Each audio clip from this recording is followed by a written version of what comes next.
দেখো গাইস কি বড় কোম্পানি, সুগার ফ্যাক্টরি। এটা এখানে দেখতে এসছি এখন কাজের সাইট, সুগার ফ্যাক্টরি। চলো আরো কিছু দেখাবো তোমাদেরকে। কাজের সাইট, এখানে কাজ হওয়ার কথা আছে। এখানে মাল মেটেরিয়াল বানানো হবে, যেটা পরিষ্কার করা হবে। তাও দেখছি এর থেকে ভালো জায়গা যদি পাওয়া যায় তো হবে, নাহলে এখানেই করতে হবে কাজ। এই যে কাজ চলছে, এই যে আখের সব ওয়েস্টেজ গুলো, সব আখের ওয়েস্টেজ। দেখো এটা ব্যাক সাইড সুগার ফ্যাক্টরি। এই যে রাস্তা দেখো কত সুন্দর।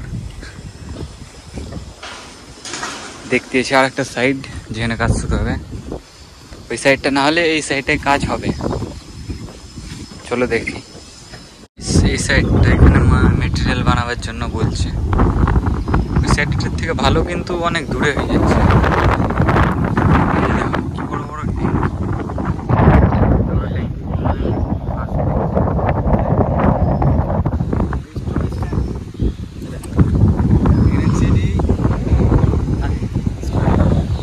এত খারাপ জিনিসে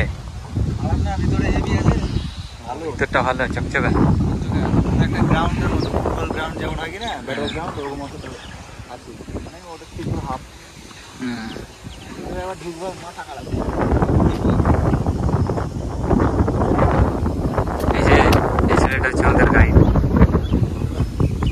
চলো তো নেক্সট পরে দেখাচ্ছি। আমরা যে ট্যাঙ্কিটা বানাচ্ছি, সেই ট্যাঙ্কিটা বানানোর কারণ হচ্ছে যে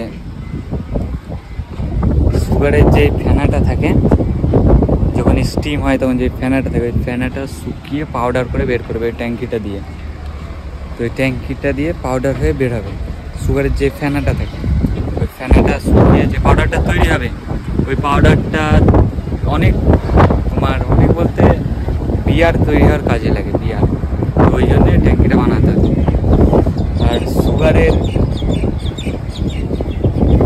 ফ্যাক্টরিতে প্রচুর লাভ, কোনো কিছু ওয়েস্ট যায় না, সুগারের কোনো কিছু ওয়েস্ট যায় না।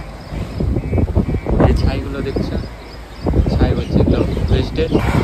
এগুলো বয়লারের জন্যে রাখা হয়, তারপর শুকিয়ে পচিয়ে জমিতে দেওয়ার জন্য রাখা হয়, অনেক কাজে লাগে। চলো নেক্সট সাইডটা দেখি। তো আমরা বাড়ি চলে এসছি, তো পুরো ভিডিওটা তোমাদেরকে দেখাতে পারলাম না কিছু কারণের জন্যে, আবার পরে দেখাবো। ঠিক আছে, নেক্সট ব্লগে দেখা হচ্ছে।